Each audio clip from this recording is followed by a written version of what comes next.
Hello guys, welcome back to our channel postal insight. तो देखो, GDS to MTS LDC 2025 exam का date बहुत ही सामने आ चुका है। और जैसे कि इस बार हमें पता है कि बहुत सारा न्यू अपडेट्स आए हैं, तो उसी अपडेट रिलेटेड एक पार्ट आज हम लोग करेंगे, जिसमें हम लोग करेंगे डिपार्टमेंट ऑफ पोस्ट से मिनिस्ट्री एडमिनिस्ट्रेशन एंड मेंबर्स के ऊपर एक वीडियो। ठीक है, तो अगर आपको इन सब का पीडीएफ चाहिए या मटेरियल्स चाहिए तो आप क्या कर सकते हैं, हमें व्हाट्सएप पे इस नंबर पर डायरेक्टली मैसेज कर सकते हो, या तो आप हमारे टेलीग्राम चैनल पर ज्वाइन होने के बाद वहाँ से भी हमें मैसेज कर सकते हो। ठीक है, तो चलिए इस पार्ट को हम शुरू करते हैं। सो देखो, पहले हम करेंगे मिनिस्ट्री एंड लीडरशिप से। तो देखो, जो डिपार्टमेंट ऑफ पोस्ट का जो मिनिस्ट्री, यानी कि department of post is the part of the ministry of communication. So department of post ministry of communication के अंडर पे पड़ता है। ठीक है, और जो अभी करंट कम्युनिकेशन मिनिस्टर है वो कौन है? करंट कम्युनिकेशन मिनिस्टर भी है ज्योतिरादित्य सिंधिया सिंस 10 जून 2024 से। इंपॉर्टेंट पार्ट है, एग्जाम पे पूछे जाते हैं कि अभी का करंट मतलब कम्युनिकेशन मिनिस्टर कौन है। तो he is Jyotiraditya Scindia since 10 जून 2024। ठीक, इंपॉर्टेंट पॉइंट, हम उसको याद रखेंगे। उसके बाद नेक्स्ट है, देखो ministry of state for communication. जो ministry of state for communication होता है वो हम लोगों के करंट जो हम लोगों का जो कम्युनिकेशन मिनिस्टर होते हैं उन्हें असिस्ट करते हैं। और वो अभी उसका उनका मतलब department ministry of state and communication का पोस्ट अभी कौन होल्ड कर रहे हैं? He is doctor Chandrashekhar Pemmasani. ठीक है, इंपॉर्टेंट पॉइंट है, दोनों ही एग्जाम पे पूछे जाने का बहुत चांसेस रहता है।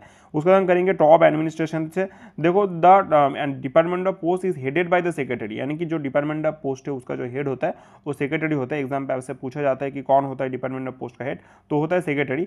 Secretary of department of post, government of India. ठीक है, और he is also the he मतलब who is also the chairman of the postal service board. ठीक है, जो डिपार्टमेंट ऑफ पोस्ट के सेक्रेटरी होते हैं डिपार्टमेंट ऑफ पोस्ट के, वो क्या करते हैं? वो chairman of postal service board का भी पोस्ट होल्ड करते हैं। ठीक है, तो दोनों ही एक ही पॉइंट है। जो chairman of postal service board है वो भी वही हम लोगों के सेक्रेटरी भी होते हैं। ठीक है, देखो उसका जो जब वो अभी उसका जो पोजीशन है वो अभी कौन होल्ड कर रहे हैं? उनको होल्ड कर रहे हैं मिस वंदिता कौल होल्ड कर रहे हैं। कब से? फ्रॉम 1 जून 2024 से। और उन्होंने किनको रिप्लेस किया है? उन्होंने श्री विनीत पांडे को रिप्लेस किया। मतलब पहले जो सेक्रेटरी थे डिपार्टमेंट ऑफ पोस्ट के वो कौन थे? श्री विनीत पांडे थे। किससे? इससे पहले का। तो अभी कौन है? अभी है मिस वंदिता पॉल है। ठीक है, कब से? 1 जून 2024 से। इसको हम करेंगे next point, that is director general of post is responsible for handling the operations of the department of post. ठीक है, डीजीपीएस श्री जितेंद्र कुमार अभी है 26 मार्च 2025 से। देखो यहाँ पे भी एक इंपॉर्टेंट पॉइंट आता है, वो क्या है कि जो हम लोगों का ऑपरेशनल हेड होता है। ठीक है, ऑपरेशनल हेड यानी कि जो भी ऑपरेशन रिलेटेड रिस्पॉन्सिबिलिटी रहता है वो किनके पास रहता है? वो रहता है डीजीपीएस यानी कि director general of postal services के पास रहते हैं। ठीक है, और अभी इस पोजीशन को कॉल होल्ड कर रहे हैं अभी है श्री जितेंद्र कुमार, इनको होल्ड कर रहे हैं। जितेंद्र गुप्ता इस पोस्ट को होल्ड कर रहे हैं, श्री जितेंद्र गुप्ता। कब से? सिंस 26 मार्च 2025 से। ठीक है, तो अभी का डीजीपीएस कौन है? श्री जितेंद्र गुप्ता। उसको हम करेंगे next, that is postal service board से। तो पोस्टल सर्विस बोर्ड यानी कि पीएसबी, तो इसका जो रोल होता है it is the apex management body of the department of post. ठीक है, तो एपेक्स मैनेजमेंट बॉडी के हिसाब से काम करता है। और इसका जो कॉम्पोजिशन है, इसमें देखो एक चेयरपर्सन होता है और 7 मेंबर्स होते हैं। चेयरपर्सन यानी कि हमने थोड़ी देर पहले देखा था, जो सेक्रेटरी होता है वही पोस्टल सर्विस बोर्ड का चेयरमैन होता है। तो एक चेयरमैन और उसके साथ 7 मेंबर्स। देखो इसमें एक इंपॉर्टेंट अपडेट आया है, पहले जो मेंबर का नंबर था वो 6 था। ठीक है, 6 से भी अपडेट होकर 7 हुआ है। तो इसमें बहुत सारा कन्फ्यूजन क्लियर हो रहा है। आपको समझ में आना चाहिए कि अभी जो पोस्टल सर्विस बोर्ड का मेंबर का नंबर है वो 7 है। ठीक है, उसको हम अच्छे से देखेंगे।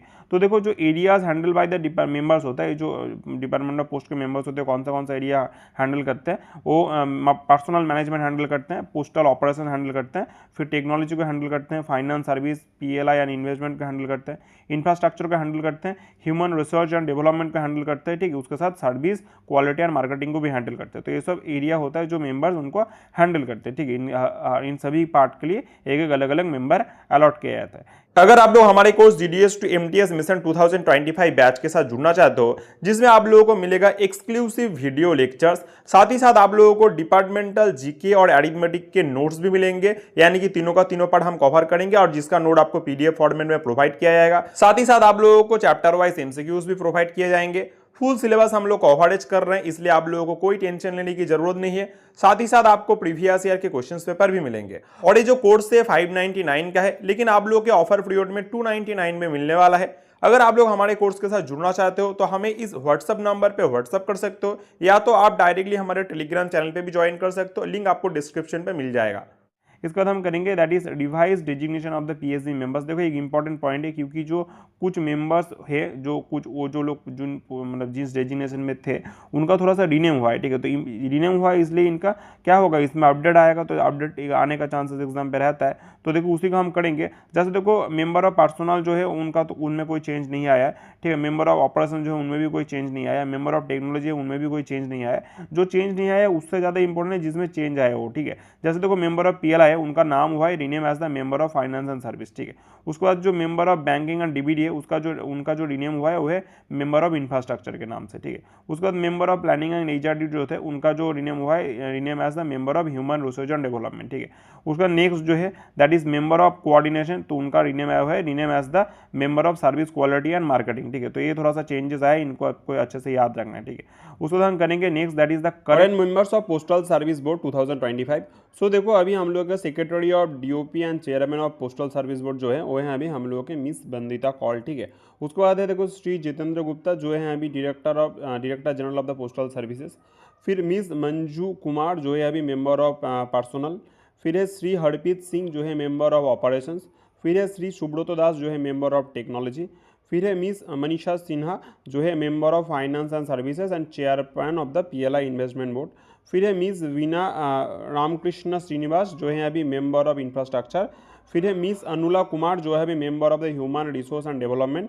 फिर है श्री नीरज कुमार जो है अभी member of the service quality and marketing, ठीक है। चलो इसके बाद हम लोग करेंगे इस इंटरनल फाइनेंस विंग से यानी कि आईएफडब्ल्यू से। तो जो देखो डिपार्टमेंट ऑफ पोस्ट का जो इंटरनल फाइनेंस विंग होता है उनको कौन हेड करता है, उनको हेड करता है additional secretary and finance and financial adviser AS&FA, ठीक है। तो जो इसमें इंपॉर्टेंट क्वेश्चन यहाँ पे पूछा जाता है कि इंटरनेशनल फाइनेंस विंग्स को कौन हेड करता है, तो इसका आंसर क्या होगा additional secretary and financial adviser AS&FA, ठीक है। इसको भी हमें याद रखना है, ठीक है। उसका नेक्स्ट करेंगे हम लोग दैट इज की लेजिस्लेटिव अपडेट में। देखो ये जो अपडेट है इसी की वजह से बहुत सारा चेंजेस इस बार हमें देखने को मिल रहा है और इनके बारे में आपने सुना भी होगा। That is post office act 2023, बहुत ही इंपॉर्टेंट टॉपिक है इस बार के एग्जाम के लिए। तो देखो ये जो है इसका जो रिसीव प्रेसिडेंशियल एसेंट एट 24 दिसंबर 2023 को। तो जैसे हमें पता है कि ऐसा कोई अगर एक्ट या बिल ऐसे सबमिट किया जाए तो उनको पहले प्रेसिडेंट के पास उनको सबमिट करना पड़ता है, फिर उनसे एसेंट लेना पड़ता है। तो जो एसेंट मिला था वो 24 दिसंबर 2023 को इसका एसेंट मिला था और it is came into effect from 18 जून 2024। 18 जून 2024 से ये इफेक्ट में आया है और इसने क्या किया है repeals the Indian post office act 1894 को।